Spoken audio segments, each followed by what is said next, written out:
आज हम सब लोग जो यहाँ इकट्ठे हुए हैं पत्रकार जगत की अपने क्षेत्र में अलग अलग जगहों पर बड़ा लेवल पे काम कर रहे हैं, फील्ड पे अपना नाम कर रहे हैं। हमारे बीच में महेंद्र विश्वकर्मा जी हैं, वो लगातार निरंतर क्षेत्र में काम कर रहे हैं और फील्ड पे कवरेज करते हैं और जन परिस्थितियों को पहचानते हैं। हमारे साथ निर्देश अग्रवाल जी हैं, पुलिसवाला पत्रिका से हैं, लगातार शहर की पुलिस और उनके द्वारा किए जा रहे कार्यों को प्रोत्साहित करना और उनके गलत कामों को उजागर करने का काम करते हैं। हमारे साथ मुकेश मिश्रा जी हैं, लगातार पत्रकार क्षेत्र में लंबे वर्षों का अनुभव है, समाज में भी अच्छा काम कर रहे हैं। हमारे साथ मुकेश गौतम जी हैं, ये लगातार पत्रकार क्षेत्र में 4 से 5 वर्ष से गुजर चुके हैं, निरंतर एक सजग पत्रकार के रूप में उन मुद्दों को उठाने का काम करते हैं जिनको कोई नहीं छूता। अब विषय पे आते हैं साथियों कि हम सब यहाँ इकट्ठे क्यों हुए। ये विचार आपके मन में अचानक आ गया होगा लाइव पे हम सब लोगों को देखकर कि इतने सारे पत्रकार आज इकट्ठे यहाँ कैसे।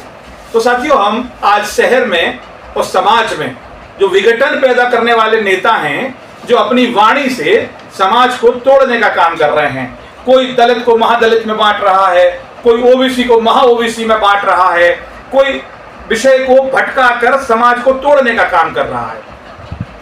एक विचारधारा वाली बात यह है कि जब वह सत्ताधारी दल में होते हैं तब ना तो उन्हें समाज याद आती है, ना उन्हें जाति याद आती है, ना उन्हें धर्म याद आता है। तब उन्हें सिर्फ जमीनें दिखाती हैं कि शहर के आसपास जमीनें कहां पर हैं, बड़ी अच्छी जमीनें कहां मिल जाएंगी तो मैं उन्हें खरीद लूं, मैं होटल खरीद लूं, मैं दुकान खरीद लूं, मैं मकान खरीद लूं। तब वो बड़े व्यस्त होते हैं 5 साल। क्यों? क्योंकि उन्हें शहर के विकास से तो कोई लेना देना होता नहीं, उन्हें अपने विकास से मतलब होता है। और जैसे ही वो सत्ताधारी दल से बाहर आते हैं फिर उन्हें लगता है कि यार मेरी तो रोजी रोटी बंद हो गई, जो पेंशन सरकारी मुझे मिल रही है उससे तो मेरा खर्चा चलेगा नहीं, क्योंकि मैंने गाड़ियां बड़ी बड़ी खरीद रखी हैं, उनमें डीजल का खर्चा बहुत ज्यादा है, तो उसमें हम क्या करें। तो फिर परिस्थितियां बदलती हैं और वो विचार बनाते हैं कि हम समाज में तोड़ने का काम करेंगे। अंग्रेजों की एक पॉलिसी थी डिवाइड एंड रूल। अंग्रेज जब हिंदुस्तान आया तो उसने देखा कि हिंदुस्तान का सामाजिक ताना बाना इतना मजबूत था कि उसे तोड़ना बहुत मुश्किल था। तो उन्होंने क्या किया कि हिंदुस्तान के समाज में बांटने का रास्ता ढूंढा। इसको मंदिर मत जाने दो, इसको मस्जिद मत जाने दो, इसको फलाना मत करो, इसको व्यापारी को तोड़ो, इससे ज्यादा कर वसूलो। तो उससे क्या हुआ, समाज में विघटन पैदा हुआ और उसने इस देश पर राज किया। वही स्थिति वो नेता करते हैं जो सत्ताधारी दल के बाहर होते हैं, क्योंकि उन्हें जिंदा होना रहना पड़ता है। तो वो जिंदा रहने के लिए कुछ भी कह सकते हैं। भाई होलिका को बहन बना सकते हैं, तो क्या नाम क्या है उनके भाई का, हिरण्यकश्यप, हिरण्यकश्यप को ऐसी बना सकते हैं, तो कुछ भी कर सकते हैं। भाई उनको सिर्फ अपनी राजनीति से जिंदा रहने का मतलब है। भाई मंच से जूता दिखा सकते हैं, क्यों? क्योंकि पत्रकारों को चिंता ही नहीं है, तो वो जिनको जूता दिखा रहा है वो सामने खड़े हैं। भाई उन पत्रकारों को भी तो विचार करना पड़ेगा। तो ये इस तरीके की डिबेट हम लोगों ने आपस में तय की कि हम समाज में जो गलत परिस्थितियां पैदा हो रही हैं उस पर आज आपस में चर्चा करें, क्योंकि हम सब समाज के अंग हैं। हमारा उद्देश्य है कि समाज में किसी भी तरीके का कोई गलत हो रहा है तो उसको देखें और दुनिया को बताएं कि इसमें सुधार की जरूरत है। मैं शुरुआत करूंगा महेंद्र जी से कि वो अपने विचारों से इस बात पर रखें कि क्या स्थितियां और क्या सुधार की जरूरत है।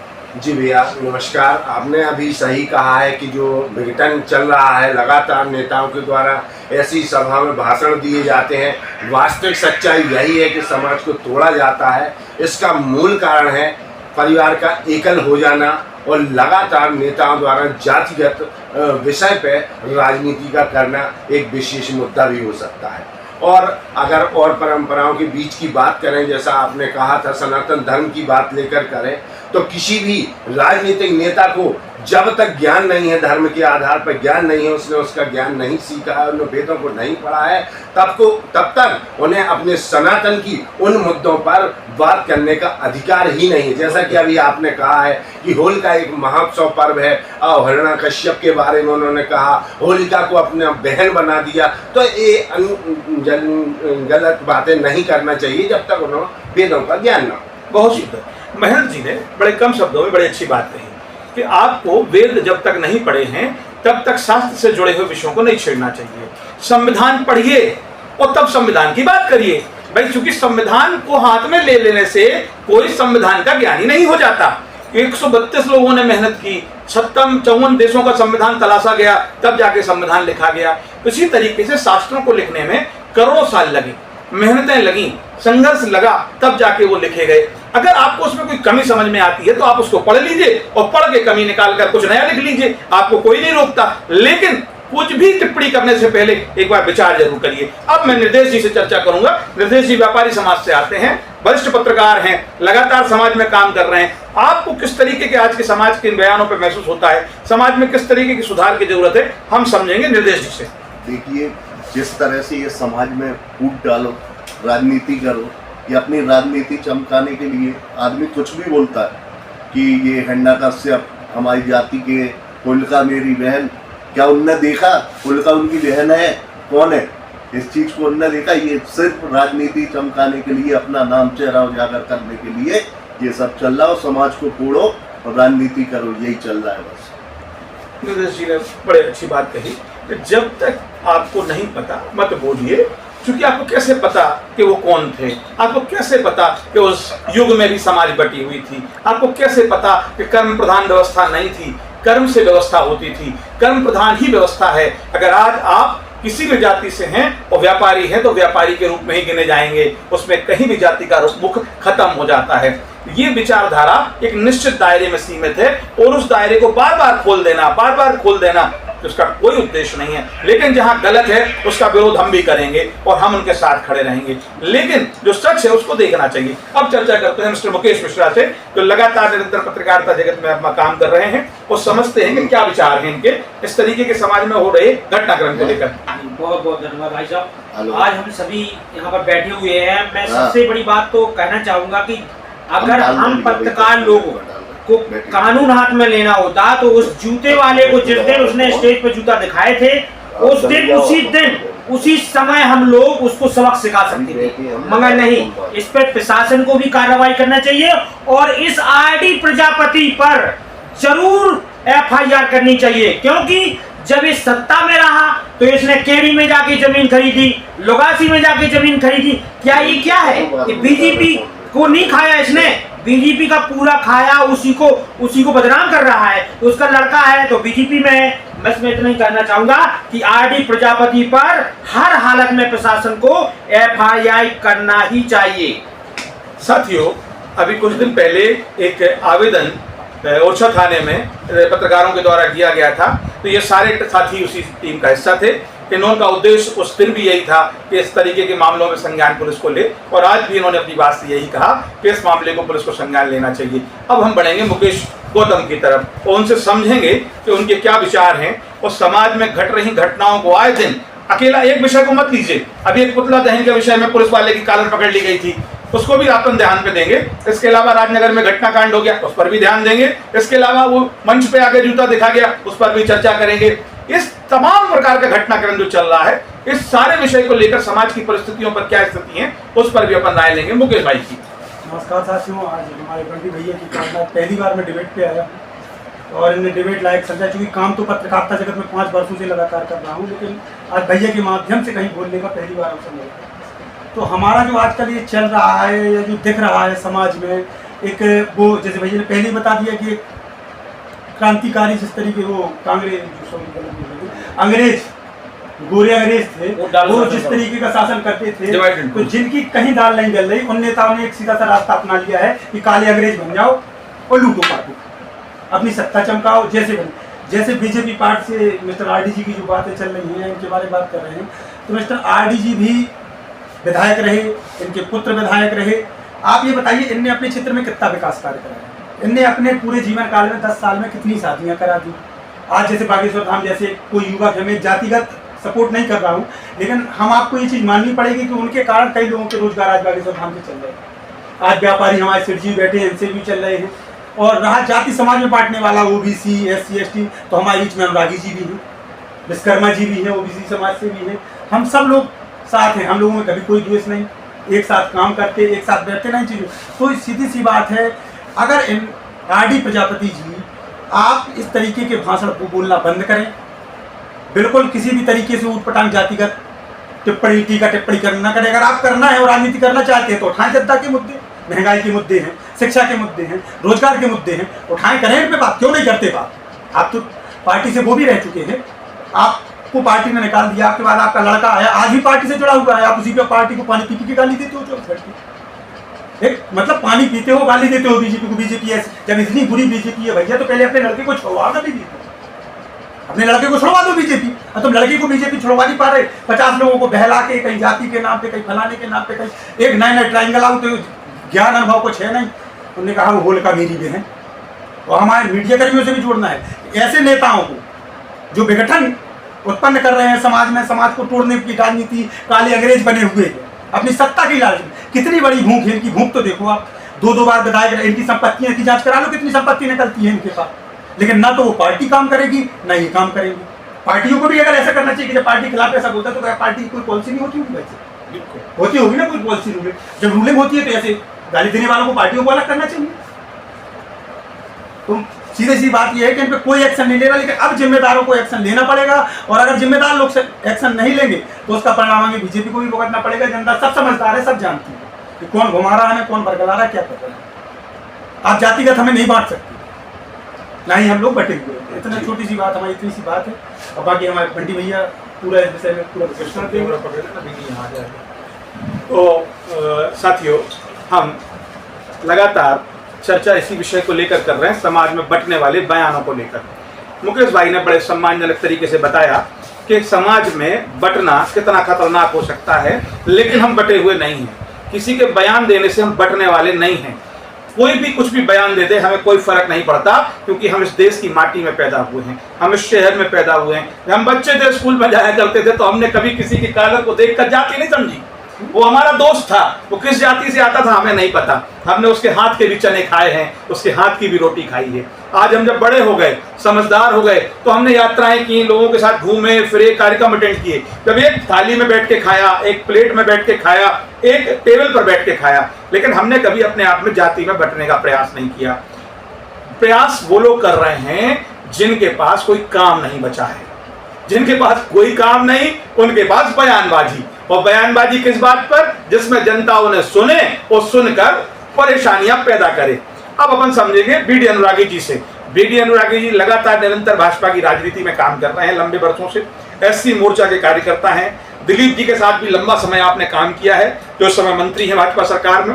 अपन उनसे विचार समझेंगे कि किस तरीके के विघटनकारी बयान जो तमाम लोगों के द्वारा, मैं किसी का व्यक्तिगत नहीं, तमाम लोग जो समाज में नेता हैं वो बयानबाजी कर रहे हैं। ऐसे बहुत सारे लोग हैं भाई, कॉलर पकड़ लेते हैं भाई पुलिस की, वो कार्रवाई नहीं होती। लगातार पत्रकार रोज वीडियो, रोज फोटो दिखाते हैं, ये भी एक विषय है। तो अपन समझेंगे बीडी अनुरागी जी से कि उनके क्या विचार हैं और समाज में किस तरीके की सुधार की जरूरत है। सभी को नमस्कार। महाराज ससुराल की नगरी में सभी का स्वागत है। मैं यही छतरपुर का पैदा हुआ हूँ, और आप लोग भी सब छतरपुर के हैं, जाने हुए हस्ती हैं, और एक से एक लोग अपने यहाँ भाईचारा व्यवहार रहता है। मगर जो ऐसा कार्यक्रम होता है तो इसमें ऐसा कार्यक्रम नहीं होना चाहिए, ना किसी को जूता दिखाना चाहिए, क्योंकि यहाँ भाईचारा का माहौल शुरू से ही है और चलता रहेगा। फिर भी जो उनने किया है, उनने गलत किया है, ऐसा नहीं होना चाहिए। तो मैं थोड़ा सा एक बात और इसमें बोलना चाहूँगा कि वैसा क्वेश्चन है मेरा भाई। मैं ये पूछना चाह रहा हूँ खाली आपसे, आप एक चीज़ बताइए, जैसे ये लोग इतना कार्यक्रम करते हैं, इतनी सारी भीड़ भाड़ जोड़ते हैं, तो इनकी फंडिंग कहाँ से आती होगी, या किस तरीके इनकी जांचें होती हैं? कभी इनकी जानकारी लेती जाती है कहाँ से फंडिंग आ रहा है, कहाँ से कैसे क्या हो रहा है? हमारे जिम्मेदार अधिकारी देखते हैं। कार्यक्रम सामाजिक स्तर पर जो होते हैं वो इंटरनल कलेक्शन से होते हैं, उनका बाहरी कोई लेना देना नहीं होता। उनके समाज के लोग जो व्यापार और व्यवहार कर रहे होते हैं, उनसे सिर्फ इस उद्देश्य से पैसा मांगा जाता है कि भाई साहब समाज का कार्यक्रम मदद करिए। हम और आप भी अपने समाजों में अगर कोई कार्यक्रम होता है तो मदद करते हैं उनका, लेकिन पैसे देने वालों का ये उद्देश्य कभी नहीं होता कि तुम मंच पर जाके किसी के लिए गलत बोल दो, किसी को गलत, क्योंकि उन्हें पता है कि मैं व्यापार कर रहा हूँ, मैं एक समाज के भरोसे व्यापार नहीं कर सकता, मुझे सबके साथ की जरूरत पड़ेगी। कभी फाइनेंस की भी जरूरत पड़ सकती है, कभी माल बेचने में भी जरूरत पड़ सकती है, कभी कानूनन ज्ञान के लिए भी जरूरत पड़ सकती है। तो वो इन सब चीज़ों से भी अनभिज्ञ होते हैं। लेकिन चूंकि अब मामला समाज का आता है, विषय जुड़ा हुआ होता है, तो वो आर्थिक सहयोग कर देते हैं। मुझे वो सरकारी कर्मचारी भी हो सकते हैं, वो व्यापारी भी हो सकते हैं, तमाम प्रकार के लोग हो सकते हैं। तो भाई जो ये फंडिंग करते हैं इनको भी तो ये चीज़ सोचनी चाहिए कि हमें अपना पैसा किस दिशा में देना चाहिए, किस प्रकार के व्यक्ति के साथ हमें सहयोग में लगाना चाहिए। जांच की चाहिए, जैसे आप भी देते हैं, आपके समाज में भी कई जगह देता है, सब जगह जाता है, तो उसका भी मतलब देखना चाहिए। देने वालों के लिए आपका क्या कहना है? इनको देखना चाहिए इस चीज़ की। भाई दिक्कत ये है मुकेश जी कि हिंदुस्तान में एक विचार है, लंबे वर्षों से चला आ रहा है। उस विचार की जो खोल है उसको अभी तक हम तोड़ नहीं पाए। उसका कारण क्या है कि हिंदुस्तान में बुंदेलखंड हुआ, मराठवाड़ा हुआ, ये इलाके सामंतवादी इलाके कहलाते थे। क्योंकि सामंतवादी सोच के कारण इन इलाकों में रहने वाले कमजोर वर्ग के लोग इन सबसे प्रताड़ित थे। लेकिन जब हिंदुस्तान की अर्थव्यवस्था, सामाजिक व्यवस्था और स्वतंत्र व्यवस्था बदली तो वो हर जगह पर स्थापित हुए, वो पदों पर भी आए, वो बड़े बड़ी नौकरियों में भी आए, वो शासकीय व्यवस्थाओं में भी गए, उनने व्यापार भी किए, उनने धन अर्जन भी किया। लेकिन वो एक विचारधारा उनके मन में अभी भी घर किए है कि हम कहीं ना कहीं प्रताड़ित हैं। जिस दिन वो इस विचारधारा को तोड़ने में कामयाब हो जाएंगे और अपने आप को इससे बाहर निकालने में सफल हो जाएंगे। मैं अभी व्यक्ति का नाम नहीं लूंगा, मेरे साथ मेरे पत्रकार साथी भी थे और आप भी मेरे साथ थे। वो इस समय मध्य प्रदेश सरकार में मंत्री हैं। हम और आप सब लोग रात को विचरण कर रहे थे, एक वॉक कर रहे थे। तो वॉक के दौरान उन्होंने कहा, एक कार्यक्रम होने वाला था, ये क्या नाम इसका, ये जो कार्यक्रम, जूता दिखाने वाला कार्यक्रम, उसके पहले की चर्चाएं हो रही हैं। तो वो उस पर चर्चा हो रही थी। तो हम लोग सब लोग पैदल घूम रहे थे, वॉक कर रहे थे। तो उन्होंने कहा कि यार मैं दुखी इस बात से हूं कि मैं इस समझ से आता हूं कि साला जब इस देश में तकलीफें थी तब विरोध करने ये कोई भी नहीं आए, और आज जब हम समान व्यवहारी हैं, एक साथ रह रहे हैं, उठते बैठते हैं, साथ में रोटी खाते हैं, सम्मान मिलता है, परिवारों में आते जाते हैं, तब इस तरीके का माहौल खराब करके समाज को तोड़ने का काम किया जा रहा है। और इस तरीके की समाज को तोड़ने का काम करने वालों के खिलाफ कार्रवाई होनी चाहिए और मैं इसका विरोध करता हूं। उनके खिलाफ FIR होनी चाहिए और पुलिस को किसी भी तरीके से ऐसे लोगों को अनुमति नहीं देनी चाहिए कि शहर के अंदर वो आके हमारे शहर का माहौल खराब कर सके। बहुत अच्छे विचार थे उनके। तो आप समझिए, ऐसा नहीं है कि सब एक सी बात कर रहे हैं। शहर में, देश में, समाज में माहौल बदल रहा है। 2-4 गिने चुने लोग 3.5 लाख के शहर में, इस जिले की आबादी को आप शहर की आबादी समझिए, वो शहर की आबादी के समाज के दिल को नहीं तोड़ सकते। उनके खुद के कार्यक्रमों में 15 लोग जुड़ते हैं। अंग्रेज नहीं तोड़ पाए, वो संभव नहीं है। 200 साल उन्हें लगे, 700 साल उससे पहले वालों को लगे, लेकिन गुलाम वो हमें कभी ना पहले कभी बना पाए ना आज कभी बना पाए। हमें अपने स्वयं के विचारों की गुलामी को तोड़ना होगा। जिस दिन हम स्वयं की गुलामी के विचारों को तोड़ देंगे उस दिन समाज में सारी समस्याओं का समाधान हो जाएगा। विषय सिर्फ इतना है कि आप अपने जीवन में राजनीति करिए, व्यापार करिए, धंधे करिए, कुछ भी करिए, नौकरी करिए, लेकिन धर्म विशेष, जाति विशेष, व्यवस्था विशेष के लिए कभी गलत मत बोलिए, किसी को गलत मत कहिए, किसी को छोटा मत समझिए। आप अगर उसके साथ नहीं बैठ सकते तो उसके खिलाफ बुरा मत बोलिए और उसको परेशान मत करिए। आप व्यवहार रखिए बराबरी का, अन्यथा आप अपने आप में सीमित रखिए। यही इस डिबेट का उद्देश्य था। हमारा उद्देश्य आज इस सारी डिबेट का सिर्फ इतना है कि समाज में किसी भी तरीके के जो व्यक्ति इस तरीके का विघटन प्रयास कर रहे हैं उनका हमें विरोध करना है, वैचारिक विरोध का विरोध करना है। आपस में एक चर्चा करनी इस बात की कि कोई भी व्यक्ति गलत ना कर पाए। और आने वाले समय में हम शहर के बहुत बड़े गर्म ज्वलंत मुद्दों को उठाएंगे, शहर के प्रशासनिक मुद्दों को उठाएंगे, जैसे नगर पालिका है, जिला प्रशासन है, SDM कार्यालय है। इन तमाम मुद्दों को भी लेकर आएंगे, क्योंकि हमारे एक साथी ने कहा था अभी इसी डिबेट के दौरान कि हम उनकी बात क्यों नहीं करते जो हमारे जीवन को प्रभावित करते हैं। अब हमारा विषय अगला वही होगा। धन्यवाद साथियों, पुनः मुलाकात होगी आप सभी से। Thank you.